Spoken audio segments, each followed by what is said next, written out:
내란 발생 1년이 되도록 유죄 선고를 받은 내란범이 단 한 명도 없습니다. 이래서야 법치가 정상적으로 작동한다고 할 수 있겠습니까? 사법부가 언제든 제도적 흉기로 변할 수 있다는 사실을 확인해준 시간이었습니다. 내란 청산의 마침표는 사법개혁이 됐습니다. 이들 사법개혁 안에 대법원과 보수 언론에서는 위헌이라는 등 왜곡된 주장을 펼치고 1789년 프랑스 인권선언에는 사법부의 본질이 재판뿐 아니라 인사권을 핵심으로 하는 사법행정 영역에 있어서 바로 그 프랑스는 법관 인사를 법원이 독점하지 않는 대표적 국가입니다. 대법원장의 제왕적 권한의 분산, 특히 사법행정권을 사법재판권으로부터 분리시킨다는 측면에서 대체로 공감합니다. 사법권 침해 위헌 논란을 적절히 불식시켰다고 생각합니다. 사법부가 헌정 수호와 약자 보호라는 제 역할을 못하고 있는 이유는 결국 사법부의 구조에 있습니다. 검찰공화국 해체와 함께 사법부 정상화야말로 윤석열 내란 청산의 진정한 마무리가 될 것입니다.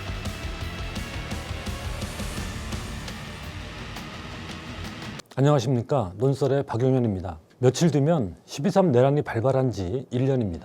그날 밤, 그날 새벽, 지울 수 없는 장면과 감정이 여러분 각자의 기억에 새겨져 있을 것입니다. 그로부터 1년은 후대의 역사서에 굵은 활자로 서술돼야 할 현대사의 절체절명의 시간이었습니다. 수십 년간 정치적, 경제적, 문화적 자산을 쌓아온 우리나라가 한순간에 망하느냐 마느냐의 고빗길이었습니다. 잠시 영상으로 그 분노와 눈물과 환호의 순간들을 돌아보시죠. 비상계엄을 선포합니다.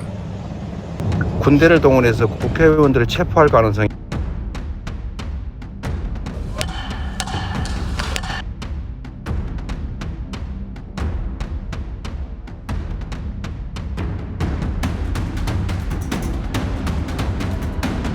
주문 대통령 윤석열을 파면한다. 원심 판결을 파기하고 사건을 서울 고등법원에 환송한다. 결국 우리 공동체를 위기에서 구한 건 위대한 주권자 국민이었습니다.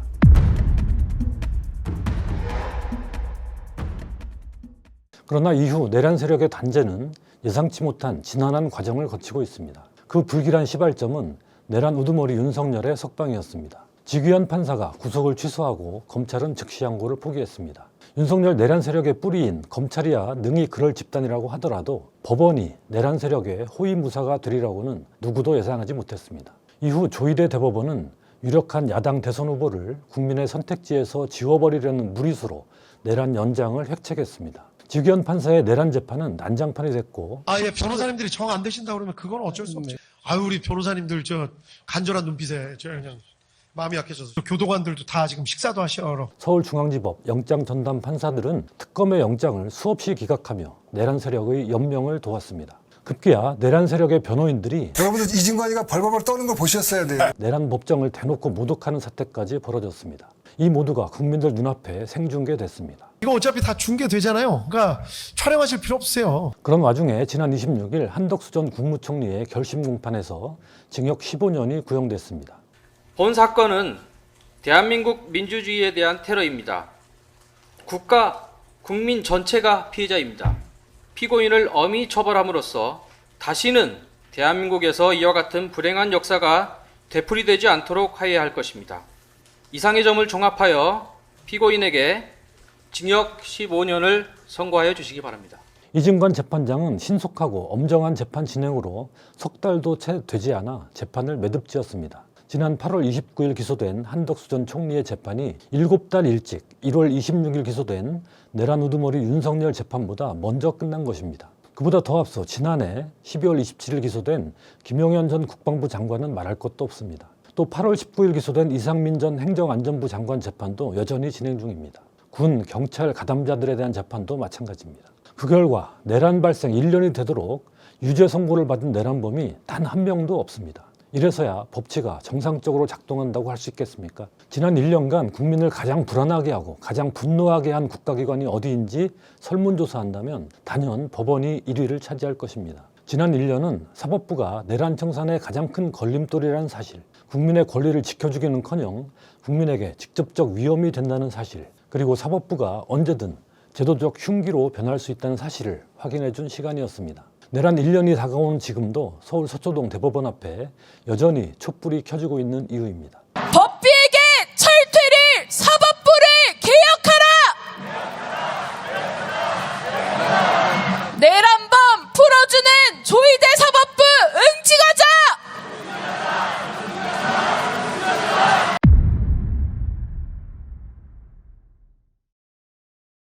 내란은 비정상 사법부라는 우리 사회에 잠복해 있던 병증을 드러냈습니다. 내란 청산의 마침표는 사법개혁이 됐습니다.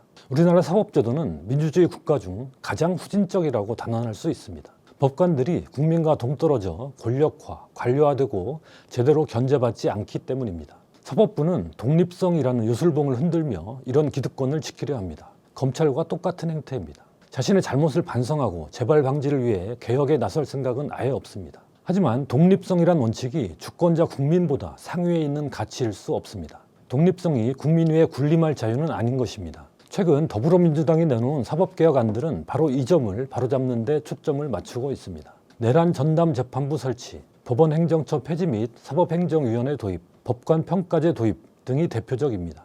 외부 인사가 법관 인사에 참여하는 것을 핵심으로 하는 이들 사법개혁안에 대법원과 보수 언론에서는 위헌이라는 등 왜곡된 주장을 펼치고 있습니다. 하나씩 반박해 보겠습니다. 첫 번째, 사법권에는 사법행정권도 포함된다는 주장입니다.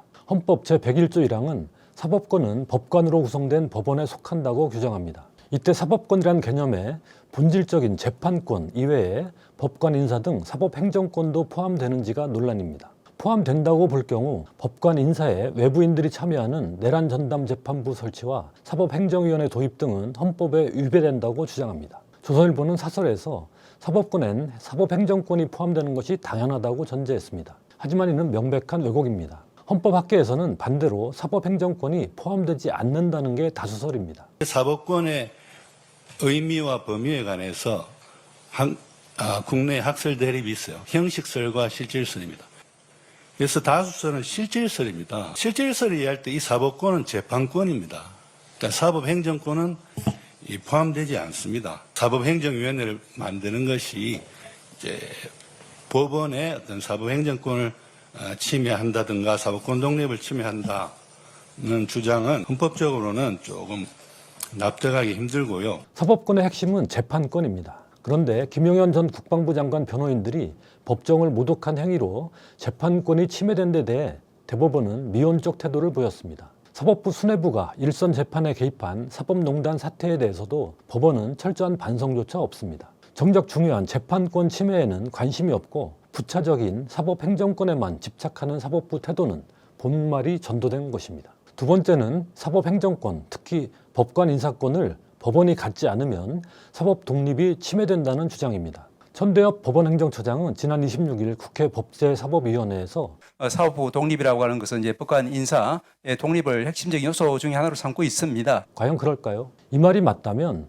미국, 영국, 프랑스, 독일, 스페인 등 대부분의 민주주의 국가가 사법 독립을 부정하고 있는 게 됩니다. 법원이 법관 인사권을 독점한 나라는 이 중 한 곳도 없기 때문입니다. 미국은 연방 판사는 모두 대통령이 의회 동의를 얻어 임명하고 각 주의 판사들은 선거로 뽑거나 정부와 의회가 임명합니다. 유럽 국가들은 대부분 법원 내외부 인사가 공동 참여하는 위원회가 법관 인사를 담당합니다. 독일은 아예 사법부를 제외시키고 정부, 의회가 법관 인사권을 갖습니다. 이들 나라에서 법관 인사권 때문에 사법 독립이 침해된다는 이야기는 나오지 않습니다. 천대엽 처장은 또 사법부 독립, 상권 분립이 제대로 정립돼야만 그것이 헌법을 갖춘 나라라고 1789년 프랑스 잉거슨 레네상스도 선언한 것처럼 저희들은 이제 사법부의 본질이 재판뿐 아니라 인사권을 핵심으로 하는 사법행정에 있어서 사법이 자율성을 가지는 것이 있다고 봅니다. 그러나 바로 그 프랑스는 법관 인사를 법원이 독점하지 않는 대표적 국가입니다. 법관 인사를 담당하는 최고사법관 회의는 15명의 구성원 중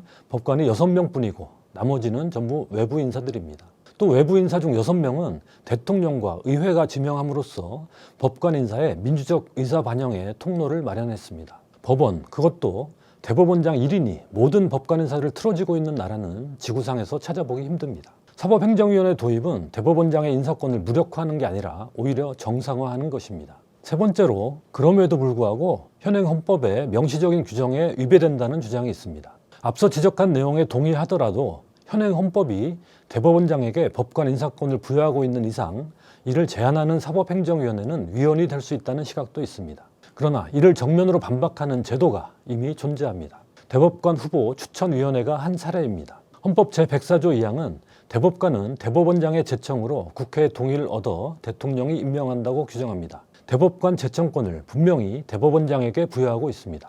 그런데 현행 법원조직법 제41조의 2는 대법관 후보 추천위원회라는 기구를 설치하고 여기에서 대법관 후보를 추천하면 대법원장은 이를 존중하라고 규정하고 있습니다. 대법원장이 나홀로 행사하던 대법관 제청권에 일정한 제약을 가한 것입니다. 이 법원조직법 규정은 2011년 신설됐습니다. 대법원장의 비대한 인사권을 견제하고 대법관 구성을 다양화해 국민 신뢰를 높이기 위해 오랜 사회적 논의 끝에 도입된 제도입니다. 이 위원회 구성은 10명 중 법관은 선임 대법관, 법원 행정처장, 일반 법관 1명 등 3명뿐입니다. 나머지는 법무부 장관, 대한변협회장, 한국법학교수회장, 법학전문대학원 협의회 이사장, 비법조인 3명 등입니다. 외부인이 다수 참여하지만 이 위원회에 대해 위헌 논란이 제기된 적이 없습니다. 헌법 취지에 맞게 다양한 의견 수렴과 법원 신뢰 확보를 위해 헌법 규정을 보완한 것이기 때문입니다. 법관으로 구성된 법원이 사법권을 행사해야 되는데 인사, 예산 이것도 사법행정권이니까 사법권이다. 그러니까 이거는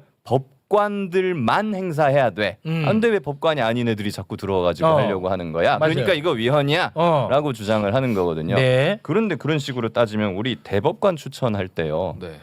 대법관은 헌법에 대법원장이 제청해갖고 대통령이 임명한다 이렇게만 돼 있어요. 근데 실제로 보면은 대법관 추천위원회라는 걸 더 가지고 그러네. 거기서 추천을 하면은 그 사람을 대법원장이 제청을 하고 있거든요. 그러네. 근데 그 대법관 후보 추천위원회는 판사 3명인가밖에 없어요. 10몇 명 중에 다 왜 그것도 다 위헌이에요? 지금 이미 그렇게 하고 있는데.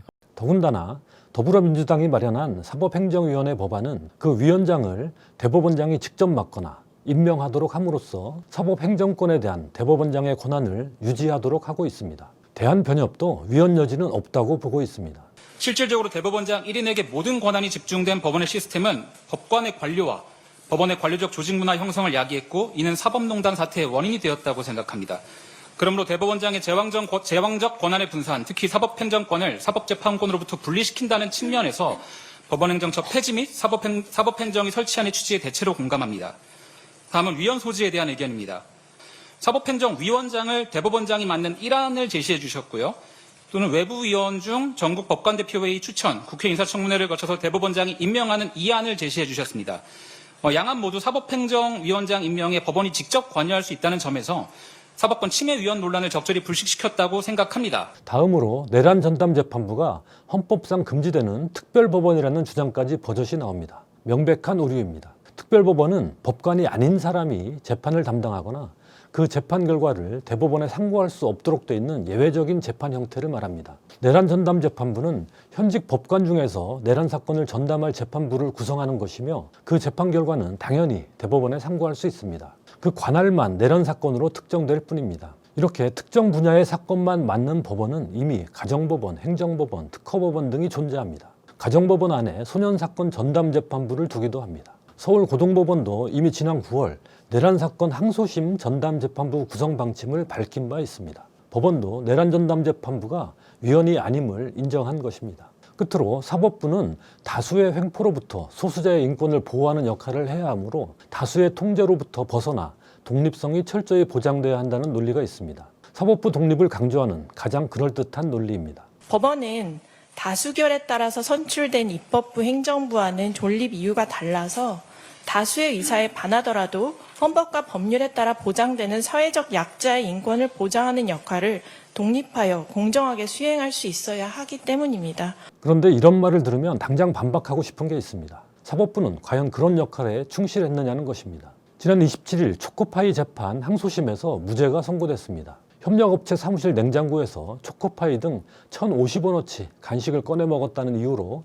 절도죄로 기소한 검찰도 문제지만 유죄 선고를 한 1심 법원도 문제였습니다. 이뿐만이 아닙니다. 800원을 횡령한 버스기사의 해고가 정당하다고 판결한 판사가 대법관이 돼 있습니다. 평소엔 사회적 약자와 인권 보호라는 책무를 거들떠보지도 않다가 사법개혁에 반대할 때만 꺼내듭니다. 사법부가 다수결의 원리에서 벗어나 독립성을 갖도록 하는 대전제는 법관들이 헌법 질서를 수호하고 사법권의 뿌리인 주권자를 존중할 것이라는 믿음입니다. 그 전제 위에서 다수의 부당한 횡포에 맞서 국민의 헌법상 기본권을 지키는 역할과 권한을 사법부에 부여해 준 것입니다. 그러나 지난 1년의 시간 동안 온 국민이 지켜봤듯 사법부는 국민 주권을 무시하고 헌정 파괴범들을 엄단하지 않는 태도를 보였습니다. 사법부 독립의 대전제를 사법부 스스로 허물어버린 것입니다. 이렇게 헌법 질서를 배관시하는 사법부가 약자 보호라는 헌법적 역할인들 제대로 할 수 있겠습니까? 사법부가 헌정 수호와 약자 보호라는 제 역할을 못하고 있는 이유는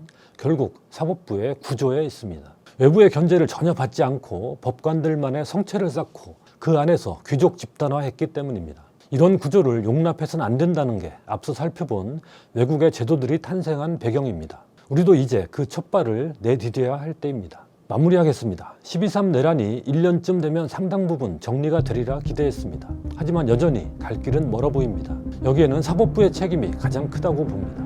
검찰공화국 해체와 함께 사법부 정상화야말로 윤석열 내란 청산의 진정한 마무리가 될 것입니다.